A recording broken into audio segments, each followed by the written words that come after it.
ہی ہوتا ہے. اچھا مہر رکھنا کتنا ہے؟ جیسے ہم پوچھتے ہیں نا بھئی شرعی مہر جو چلتا ہے وہ رکھ دو، اور آج کل جو چلتا ہے وہ مہر رکھ دو.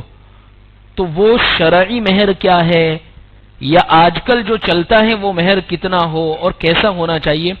اس لیے کہ دیکھیں عام طور پر مہر کے تعلق سے ہمارے درمیان میں بہت غفلت پائی جاتی ہے.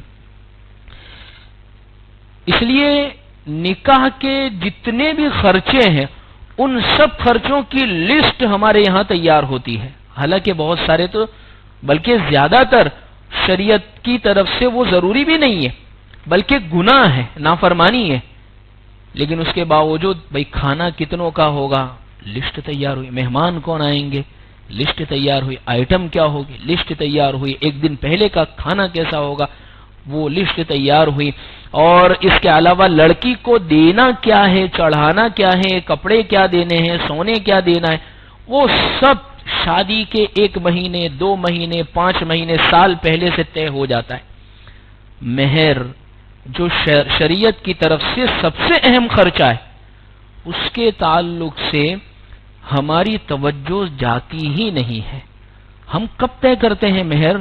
زیادہ تر کی میں بات کرتا ہوں، زیادہ تر نکاح کی مجلس میں بیٹھے ہیں اور پھر کہتے ہیں قاضی صاحب جو نکاح پڑھانے والے ہوتے ہیں، اب دیکھ لو نے، آپ رکھ دو نے، آپ کے حساب سے کیا چلتا ہے دے دو نے، ہال پر سے کیا نکی ہے دے دو نے.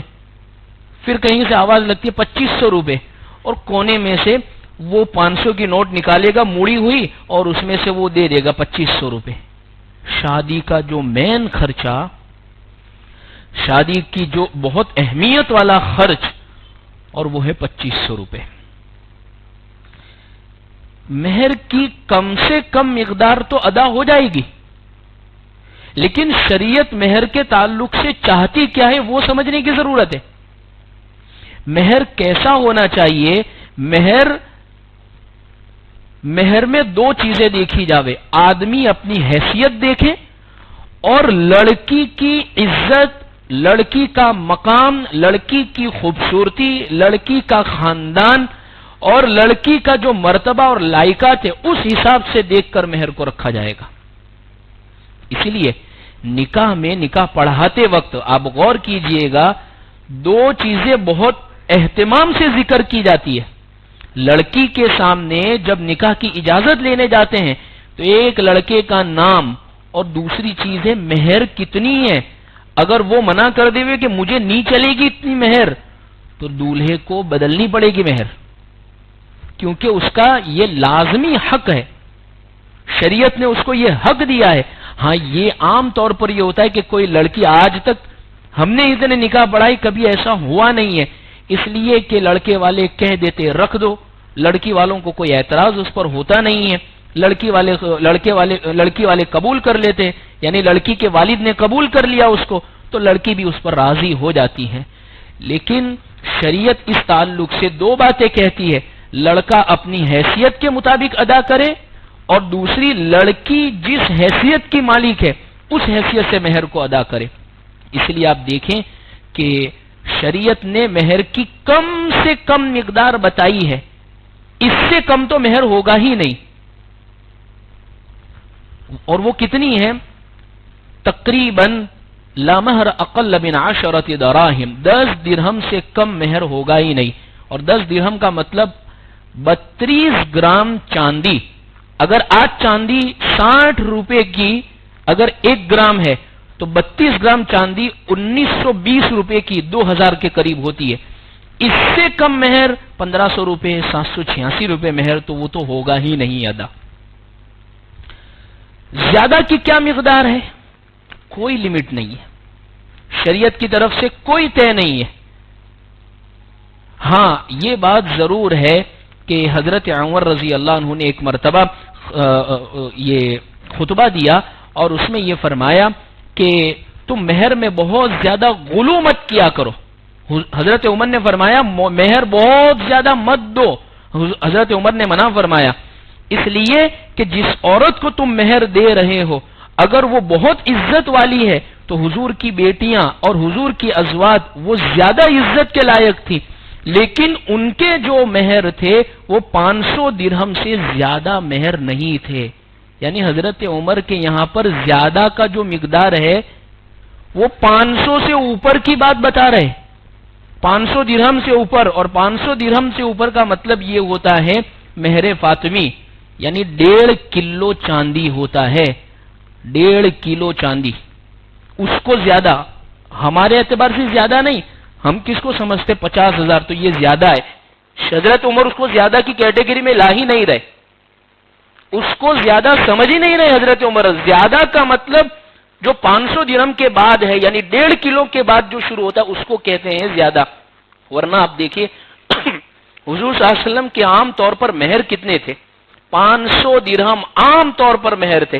حضرت علی رضی اللہ عنہ نے حضرت فاطمہ رضی اللہ عنہ کو جو مہر دیا تھا وہ بھی 500 درہم مہر فاطمی جس کو ہم کہتے ہیں.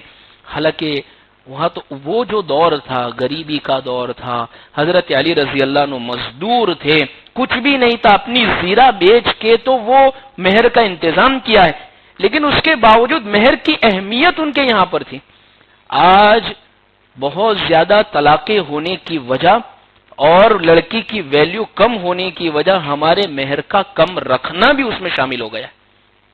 اور عام طور پر جس کو بات سمجھ میں آ جاتی ہے مہر زیادہ رکھنے کی تو وہ تو رکھ دیتا ہے، لیکن جس کو نہیں سمجھ میں آتی ہے تو فوراً کہتا پھر یہ دکھاوا نہیں ہو جائے گا، ریاکاری نہیں ہو جائے گی. 1,00,000 روپے مہر رکھا ہے، 50,000 روپے مہر رکھا ہے، تو پھر سب جن سنیں گے اور سب دیکھیں گے تو سب کہیں گے کہ اتنا سارا مہر یہ دکھاوا کرتا ہے. ہاں اگر واقعی پھر آپ نے ولیمہ بہت مختصر چھوٹا سا ایک کمرے میں کیا ہے، نہ آپ نے منڈپ سجایا ہے، نہ 4 طرح کی ڈرائی آئٹم رکھی ہے آپ نے، نہ اور بہت زیادہ جھمیلا اور مہمانوں کو بلایا ہے، اور نہ 50 لاکھ کا خرچہ کیا ہے، تب تو آپ کو حق بنتا ہے یہ سوال کرنے کا. لیکن اگر یہ تمام چیزیں کر لی ہے، یہاں ریاکاری سمجھ میں نہیں آتی ہے، یہاں دکھاوا سمجھ میں نہیں آتی، جس چیز کو شریعت کہہ رہی ہے وہ دکھاوا اور وہ ریاکاری ہو گیا. اس لیے شریعت کے مزاج کو ہم سمجھیں، شریعت کیا چاہتی ہے.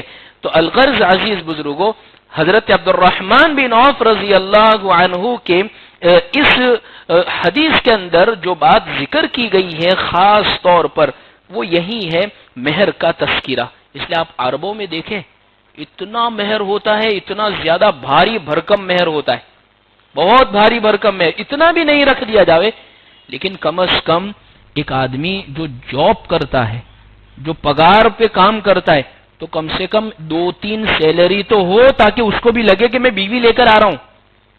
ورنہ 2500 روپے تو پاکٹ کے کونے والے کیسے میں سے نکال کے دے دے گا وہ، اور کوئی بوجھ نہیں. تو ذرا تو یوں لگنا چاہیے کہ حقیقت میں یہ بیوی لے کر آ رہا ہے. اور نکاح کا سب سے اہم خرچوں میں سے یہ خرچ ہے. تو اس لیے عزیز بزرگوں مہر کے تعلق سے یہ بات شریعت یہ چاہتی ہے کہ شرعی مہر کس کو کہتے ہیں؟ تو وہی ہے جو دونوں کی رضامندی سے طے ہو، پہلے سے اس کو طے کر دیا جاوے، جو دونوں کی رضامندی سے، یہ ہے شرعی مہر. ورنہ شریعت کی طرف سے کوئی طے نہیں ہے کہ اتنا ہی ہو، ایسا کچھ بھی نہیں ہے. لڑکا اپنی حیثیت کے مطابق اور لڑکی کی جو حیثیت ہے اس کو سامنے رکھتے ہوئے وہ مہر ادا کرے.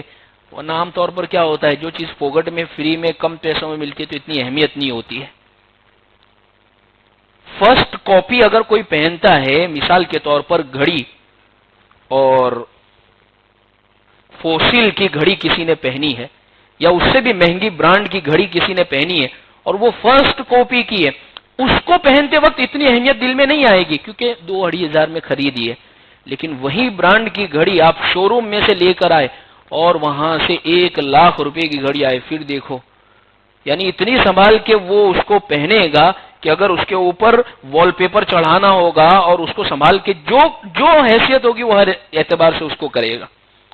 تو ظاہر سی بات ہے عزیز بزرگوں کہ جب چیزوں کی قیمتیں اور قدریں بڑھتی ہے تو ان کی اہمیت سمجھ میں آتی ہے. تو یہی وجہ ہے مہر کا فلسفہ شریعت میں یہی ہے.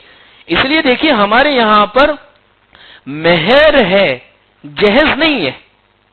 مہر ہے کہ بیوی کو مہر دیا جاوے، بیوی کو یہ خرچ، یہ جو اہم چیزیں یہ دی جاوے. یہ تو اللہ کا احسان ہے کہ اب جتنے بھی نکاح ہو رہے ہیں اس میں مہر جو ہے وہ مہر نقد ہو رہا ہے، معجل ہو رہا ہے، معجل ادھار نہیں ہو رہا ہے، ورنہ پہلے معجل ادھار ہوتے تھے اور وہ بھی مرتے وقت معاف کروا دیا جاتا تھا، اور وہ بھی روپیہ 2 روپیہ 5 روپے 10 روپے 100 روپے، اور انتقال کے وقت بیوی کے قریب لا کر کہ بھئی یا بیوی کو قریب لا کر کہ آپ معاف کر دیجئے، اور وہ بیچاری معاف بھی کر دیتی تھی۔ مہر ایک ایسی چیز ہے کہ اگر انتقال ہو گیا ہے اور شوہر نے نہیں دیا ہے وہ مہر، تو اس کی وراثت میں سے پہلے مہر نکال کے اس کو دیا جاوے گا بیوی کو، اس میں وراثت چلے گی باقاعدہ، مہر کبھی بھی معاف ہوتا ہی نہیں ہے۔ تو یہ ہے مہر کا فلسفہ۔ تو اس حدیث پاک کے اندر پیارے آقا صلی اللہ علیہ وسلم نے ایک تو مہر کا تذکرہ کیا ہے کہ یہ ضروری چیز